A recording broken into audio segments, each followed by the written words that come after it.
So again, thank you, David Chambers. Thank you to Shelley Powers, our board, our staff, our dancers. We appreciate you all so much. My name is Roger Lee, and I'm proud to moderate this conversation tonight, a conversation with Philadelphia Ballet's Black male dancers. And this is such an incredible way to celebrate Black History Month. Our company has some amazing Black male dancers in it, and I thought that this would, again, be an amazing way for us to shed light on them, their accomplishments, and provide a safe space and a platform for them to share their stories. That is what we will do tonight during a half-hour conversation. So without further ado, I will introduce the panelists, and they're incredible. These are abbreviated bios, right? Because we want to jump right into the conversation. But I'm more than happy to start with Jermel Johnson. He celebrates 19 years with Philadelphia Ballet, which is an incredible feat. He joined us in the 2003 season as a dancer for BP2 and has quickly risen through all of our ranks here at Philadelphia Ballet to reach the highest rank of principal dancer. So Jermel, thank you for being here tonight. I would also like to introduce Cato Berry. Cato has been a member of Philadelphia Ballet since the 2016 to 2017 season. And he's really been just a major staple here and throughout Philadelphia dance. Cato is also a former student of mine, so that's a fun fact. So I'm really proud to see him here as a professional dancer today. So welcome, Cato. And last but not least is Denis. And Denis has been dancing all over the world, in Brazil, and now he's here in Philadelphia. He's contributed so much to our ballet. He began as an apprentice during the 2019 season, actually 2018, and then was promoted in 2019. So quickly moved up and now is a proud member of our corps. So welcome, Denis. So gentlemen, we will jump right into this conversation. As we discussed before, I have 3 questions for you. Each panelist will answer the question, and then we'll open up the floor for a few questions from our audience as well. So let's begin. The first question I have for you all tonight, and I'll start with Jermel for this one. What challenges have you faced as a professional Black male ballet dancer? I'll start with, I guess, not seeing as many people doing the type of work that I would like to be doing. Sometimes it's a little difficult when you don't see yourself in a role, or you don't know if you're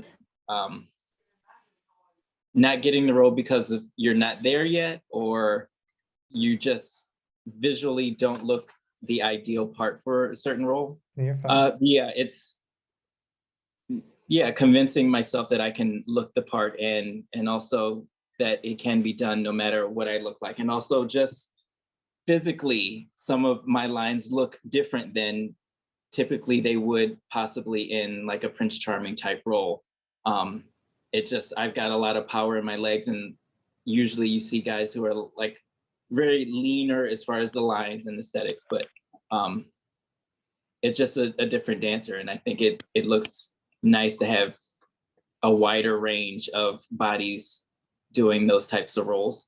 So I think starting out, that was one of my challenges, knowing that like different body types can do those same roles, because I didn't see it as much.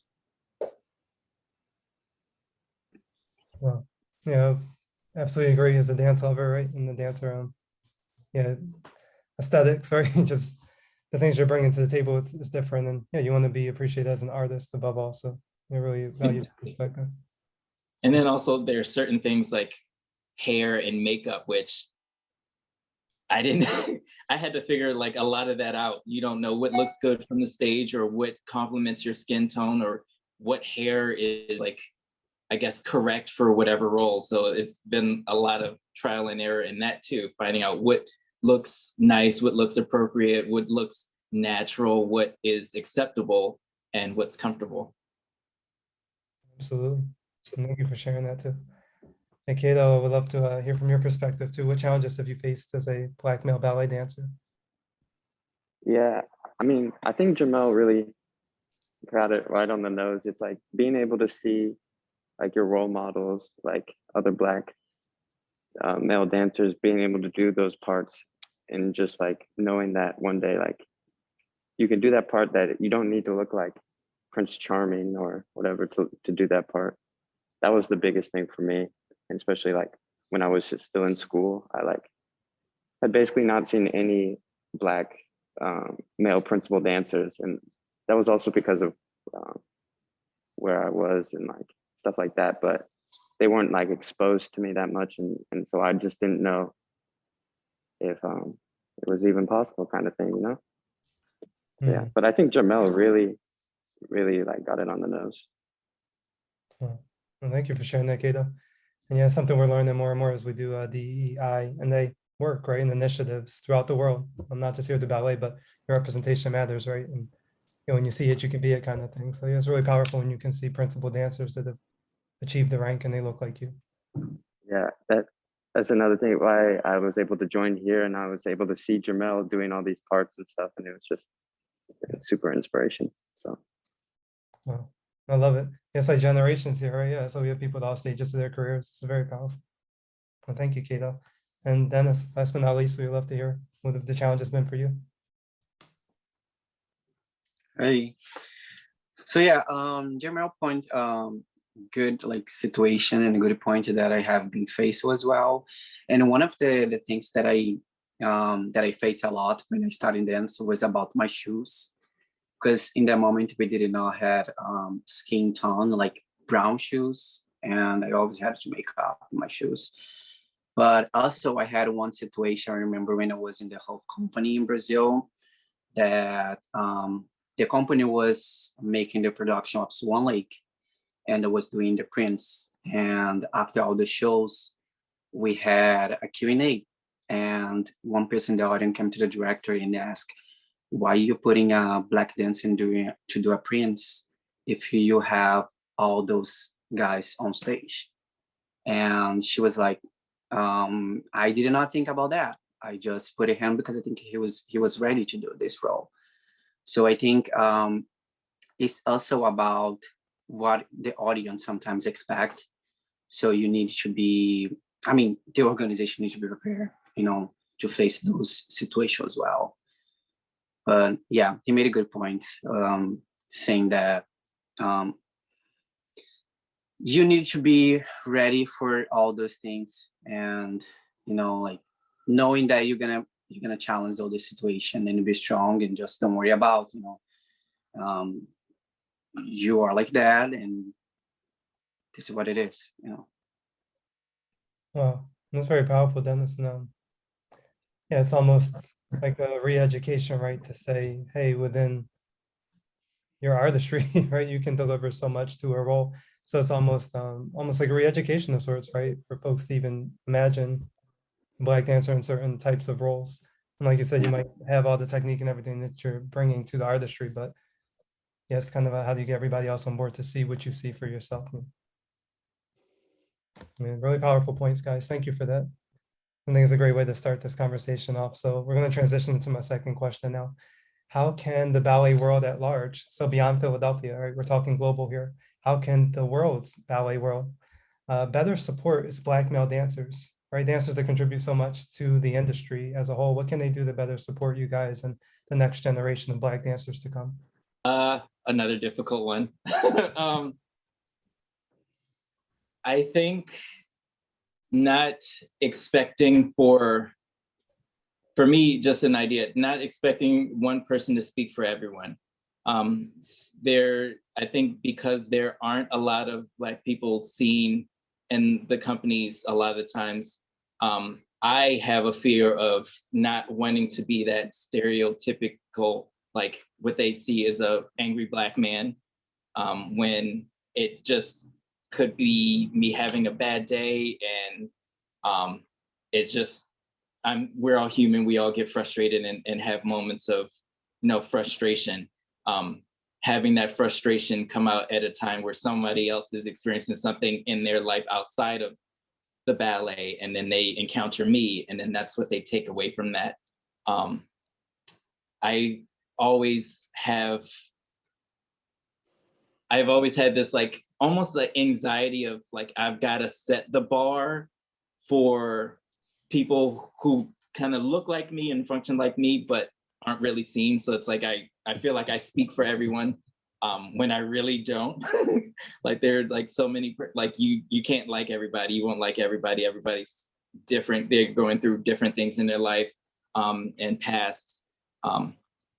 So it's sometimes feel like I have to put myself in in a bottle and not really truly be vocal or express how I feel.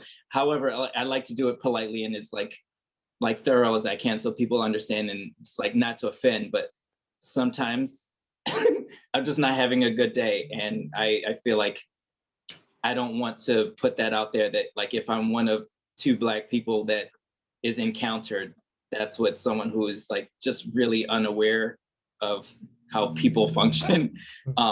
That's how everybody is. Mm.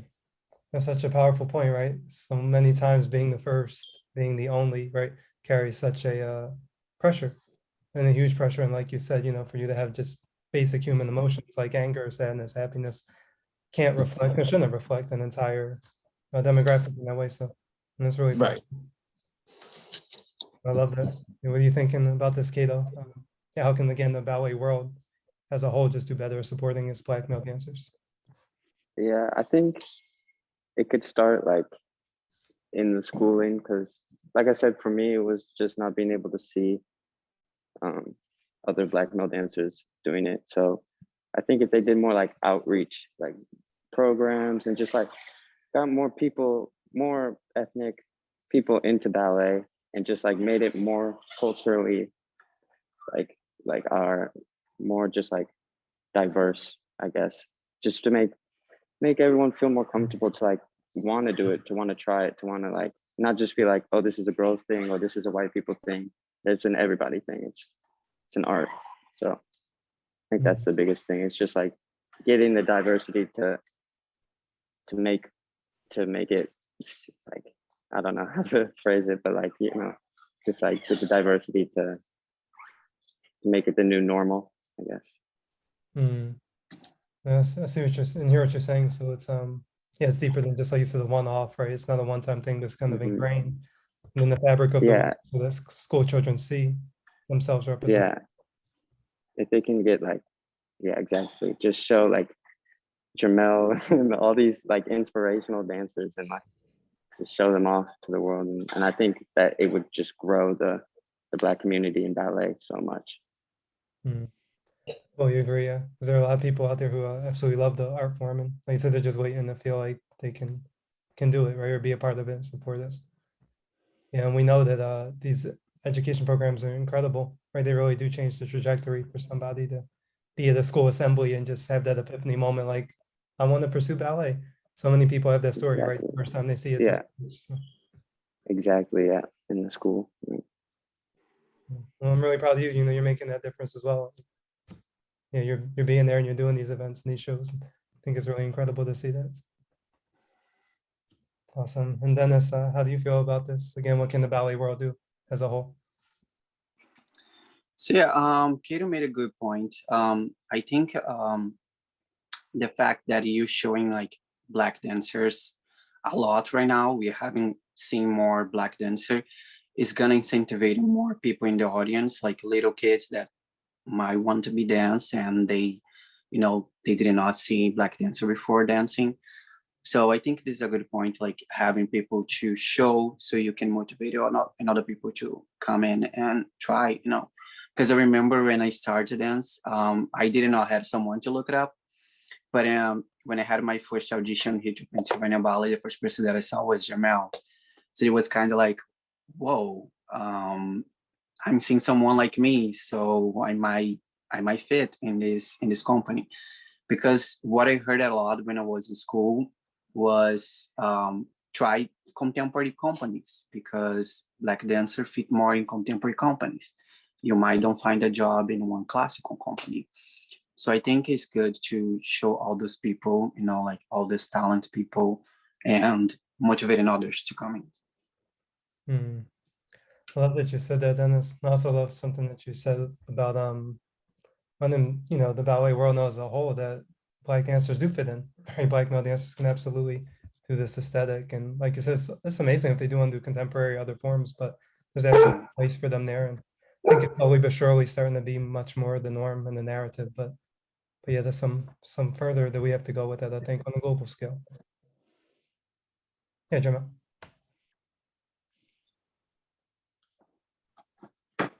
I also think, and I've been seeing it happening more, but just the dance community just showing and displaying how ballet, classical ballet, is part of Black culture, because it's like ballet is everywhere. Anybody can do it, and there are people who have been fighting to progress, not just because they're Black, but because they're good and they want to be seen. When I first joined the company, there were a couple of people that told me in the company that if I really want to succeed, I should go and dance with DTH. And DTH is a beautiful company, but as soon as I joined Pennsylvania Ballet, I fell in love with Pennsylvania Ballet, and I wanted to succeed here. I very quickly was put in on Barbara Weisberger's radar, and she became like my mentor. And like, as soon as like we started talking and I started talking with Roy, like I knew that this was the company that I wanted to be in. This is where I wanted to retire. Whether I left and came back, I knew that this is where I wanted to be, and I was going to find a way to make it. And throughout those years, there had been a trickle of like Black dancers through, and Meredith Rainey is like, I love Meredith Rainey. When I joined, Meredith Rainey was a soloist in the company, and there was like a moment of like, okay, there's somebody else who might have an idea of how it feels to be like the only one. And he was doing his thing. Like, you couldn't tell Meredith Rainey that he wasn't going to do something that he set his mind to, whether he was too tall. I mean, maybe sometimes because he was very tall, he couldn't do a role, but Meredith Rainey did Puck in Midsummer Night's Dream, and that is like a short person's role. So you don't tell Meredith Rainey he's not going to do what he's like setting out to do. So to be around that type of energy and strength and passion was exciting for me. And it became like, I heard someone say it was a nutcracker, and I'm playing probably Whitney Houston in the dressing room, and someone replied, or someone said to Meredith Rainey, he's still playing that same song. Somebody should tell him to stop playing that song. And Meredith turned to them and said, Jermel is not going to stop playing until he's done. Like, Jermel's going to play what he wants to play. And that became my mentality. If I have a goal, I'm going to work hard and reach it. And I think it's hard sticking to your guns like that. So I found like comfort in how strong Meredith's personality was in that sense, because like I said early on, someone did tell me, like, if I wanted to be successful, I should go to DTH. They're a beautiful company. I wanted to be here. I wanted to, I don't know, make it big here in like from the bottom. And I liked the diversity that I envisioned for this company. That makes sense. Like, I felt like there aren't too many people, like there's trickles of us, and like I wanted to set the standard. So I was like, I need to hunker down, I need to work hard, I need to get the technique and like, you know, figure out my style, gain my audience, and work up that way. And you've done just that. I mean, yeah, 19 years, what you've done, you know, that's a testament on this call, right? Because we keep saying like, yeah, Jermel is who we all aspire to be, you know, and yeah, you've done that. So I hope you feel proud as you look back on your career here, and, you know, you approach the end of your time here in May to realize that, yeah, 19 years, what you can do is, it's really exceptional. I love it. This is really good, guys. So I have one more question for you all. And this is a really powerful one. All of them are, but I think this speaks to what I was just talking about with like legacy, and again, what Jermel did and what we're trying to really leave here as a foundation for the future. What is your career advice for emerging Black male ballet dancers? So almost speaking to your 10-year-old self, right? The moment you knew you wanted to do this and you were questioning it, what would you say to that person today? I would say, don't be afraid to be the first. It's the first, or one of the first, because that can be really scary. Not only because you don't know if it's whatever it is that you might be trying to achieve is possible, but it's like you're setting the standard. Like that's more daunting for me than like, oh, there's not many people, I'll go. But like, am I going to set the standard? Like, am I going to set it too low? So like, that's what people think, okay, this is acceptable, but like, okay, or am I going to set it too high to which like I can't top? Like, I don't know. It's an exciting thing to be the first, but then not really knowing where to go from there. If that makes any sense. Yes, deep. You really had me thinking about what does it mean to be the first, and what does it mean to, while you're the first, right? Almost set up, is this some sort of like legacy roadmap, right, for the next? Because if everybody's the first in the silo, then that's it, right? But if people are the first and helping each other and progressing as a culture, I think that this is something different. And again, you've done that, right? And I think, yeah, all of us have to be charged with that, to say like, hey, within our world, our career, what we do, right? How can we be the first that then brings on 2 more, 3 more, 4 more into the fold? Right. I love that. And Cato, how do you feel about that? Emerging advice for young male Black ballet dancers? I would definitely just tell them just to keep going. I think the biggest thing is like a lot of times you won't have the same support doing ballet. Lucky for me, I had my mom and my grandma. They're both here right now, actually, Oh, supporting me. But yeah, a lot of times I feel like a lot of my Black male friends that have not made it all the way, or they quit early or something, it was a lot of times it was just because they didn't have the support, and like they just didn't have the courage to like keep going with it, because everybody told them like it wasn't worth it, it's not possible, blah, stuff like that. And I just want to tell them like keep going, because it is possible, and it's worth it, and it is fun. So that's about it. wow. And then shout out to your family for being here. It's so amazing to have that.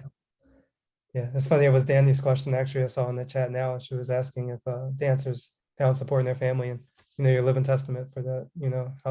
What the difference it makes, right? Yeah, I was so lucky to have my mom support me. But yeah, a lot of male ballet dancers, just male ballet dancers in general, just don't have the same support from their family, because it's just it's not the normal. Yeah, that's really deep. Well, thank you for sharing that. And last but not least, Denis, your career advice for emerging Black male dancers. Yeah, it's a good point what Katie said. I think the support is from people around you is very important, especially being Black dancer. And also we have like a lot of issues about like sexual orientation. We still think that male dancer should not be dancing, like they think it should be a thing for girls.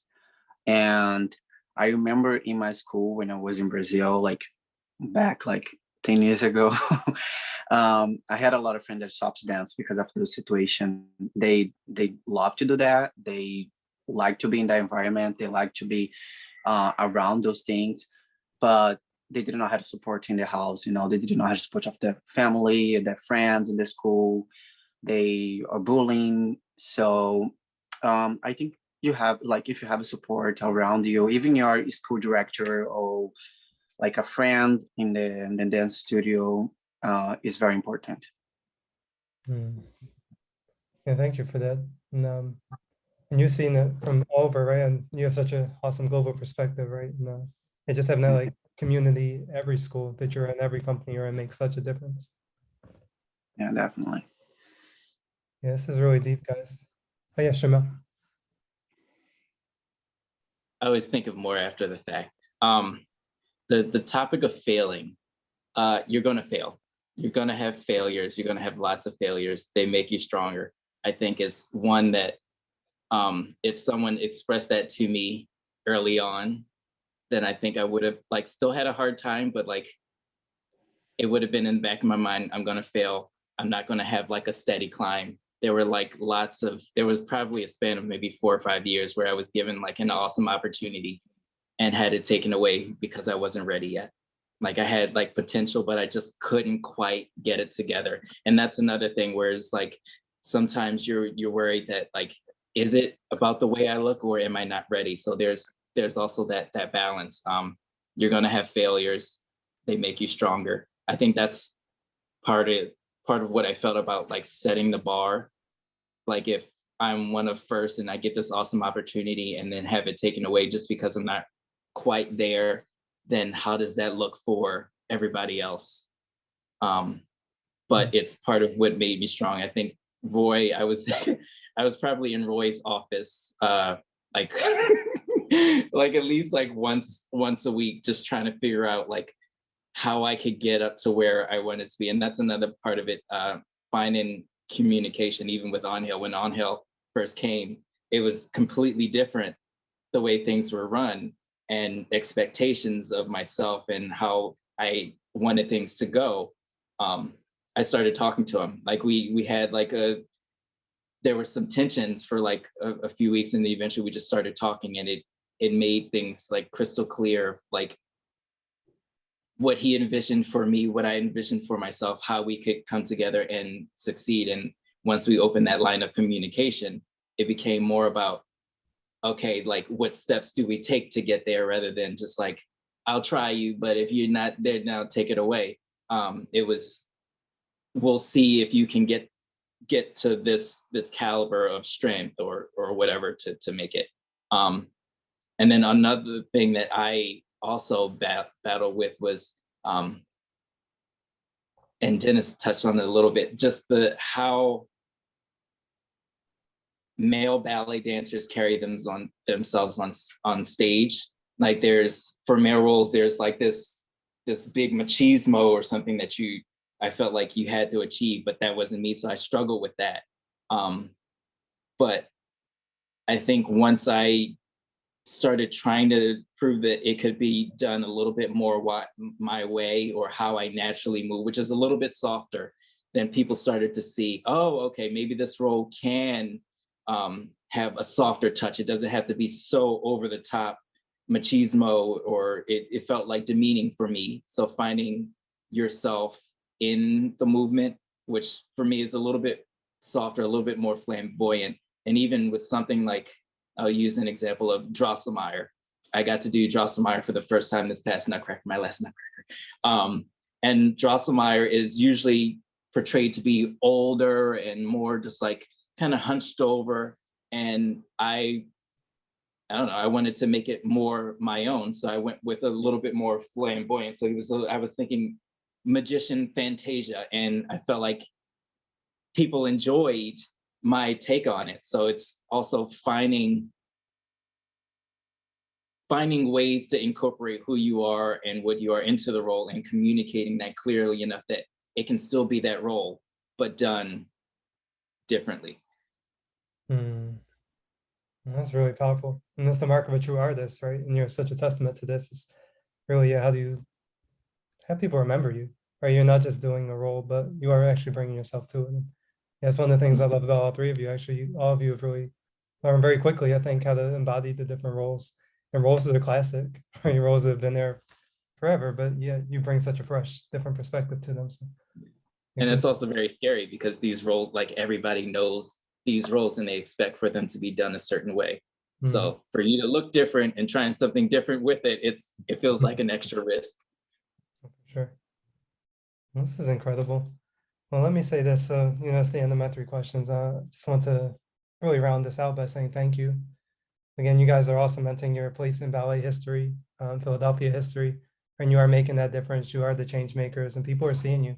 Are you being heard? Your kids are seeing you. So I just hope that you know that, and there are little yous out there. Like you said, there's somebody, whether on this call or online in the audience, that's going to see you and absolutely build a career, right? Or become a patron, but they're going to do something with ballet because of the three of you. So I hope you realize that you're a part of something really powerful here. So I want to thank you for that. And I want to thank our audience just for being here again. We can't do this without you. We really can't. Your support means everything to us. And again, we all feel very loved and heard. So I just want to thank you for taking the time to listen to us today, to, again, celebrate what ballet is, what it was, and really what it can be, because you're looking at the future of it right here on this call. So please join me in congratulating and clapping for all three of our wonderful panelists, Jermel Johnson, Denis, Maciel, and Cato Berry.